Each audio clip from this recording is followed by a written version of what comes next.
And we're back. This is Bedtime Stories, Grown-Up Edition, Part 2 of What You Owe Me. So when we left off, Marcus got out of the shower, he got dressed for bed, and he was heading to the dining room for dinner with his beautiful wife, Angela. Marcus walks into the dining room and sits down. The table is set. His wife is patiently waiting for him. And he says, "Babe, listen, we need to talk.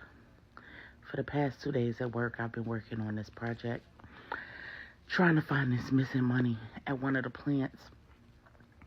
I had my whole team working on it. I even brought somebody in from the Denver office to try to help me sort it out, and nothing's working. I had a lunch meeting today with one of the bosses, and the decision was made that me and the team are going to have to fly out to the plant in a couple of days, and we'll have to be there for about 5 or 6 days until we can figure this all out. I've done everything that I can remotely, but I'm going to have to lay my eyes on the paperwork, the receipts, talk to the staff to figure out what's going on. It's a lot of money on the table." Angela says, "In a couple of days? But babe, Babe, I know. We have that appointment at the doctor, and I know this is inconvenient. This is a horrible time. I tried to tell them. I even tried to get somebody from the Denver office to go out there in my place, but it's a no-go. I have to go." Angela says, "It seems like every time we're getting ready to make this happen for ourselves, for our family, they send you out of town. Last time it was Dallas. The time before that was New York. And now you're telling me they're sending you out of the country?" Marcus is like, "Babe, I know. Wait, I didn't say anything about going out of the country. How'd you?" Angela said, "Aren't all of the plants international?" Marcus is like, oh, you're right." Marcus says, "Yeah. The thing about it, though, is it's a lot of money on the table. And if I can't get this worked out, a lot of people are going to lose their jobs and heads are going to roll." So Angela says, "But what about the business?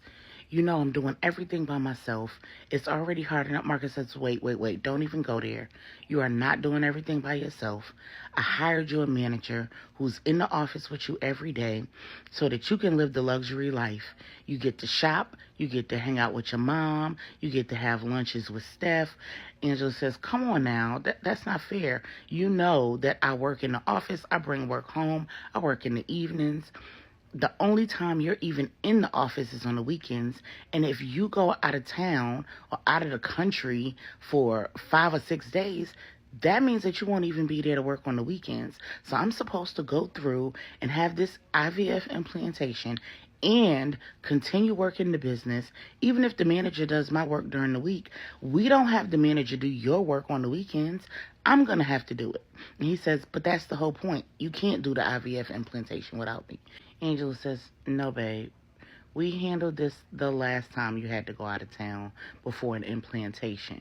Remember? We went ahead, had the embryos fertilized and frozen so that the next time my body was actually ready for an implantation, nothing would stand in the way of having that implantation. So I go to the doctor tomorrow, and they're going to make sure that everything is ready. And if it is, the implantation is going to happen on Thursday." Marcus says, "So you're going to go and do the implantation without me?" Angela says, "I don't see why that's a problem. I can have Miss Brenda go with me, or I can take Steph." And Marcus says, "I just don't feel comfortable with my mom or your sister being there in my place. Like, I'm the father." And Angela says, "And you'll still be the father whether they go with me or you go with me. I absolutely would prefer to have my husband there with me. But since my husband is going to be out of the country, I have no other choice." "Where'd you say you were going again?" Marcus says, "Oh, this little island off the coast of Aruba." "Aruba?" Yeah, it's one of the new plants. I thought I told you about it. Yeah, it's one of the newer plants, which is probably part of the problem, language barriers and rate exchanges and currency differences and all of that stuff. Yeah, Aruba? Okay. Then Angela takes a bite of her food, and Marcus takes a sip of his Arnold Palmer with mango, and silence ensues. So then Marcus says, "So, this is our last embryo." Angela says, "Yep." Marcus says, "I'm really sorry about this, babe." Angela says, "I know." Marcus says, "Listen, I know we've been through a lot. I know that this has been difficult. And listen, if it doesn't work," Angela says, "Stop. No, there is no if it doesn't work. I'm going to have this baby. It's going to work. We've been through too much. We've trusted and believed God for it. And it's going to work. The devil is not going to interfere this time." Marcus gets a chill up his spine when he hears her say, "the devil." Angela smiles and says, "We're in this together. You riding, I'm rolling." Marcus looks at his wife and says, "How did I ever get so lucky?" Angela says, "You're not lucky. You're blessed. And if it's God's will, in 40 weeks we'll be blessed with a happy, healthy baby boy or baby girl for our trouble." Marcus says, "I love you, babe." Angela says, "I love you too." So then they proceed to have their usual dinner time conversations. They discuss what's been going on at the business. So they have a growing, technically still small business.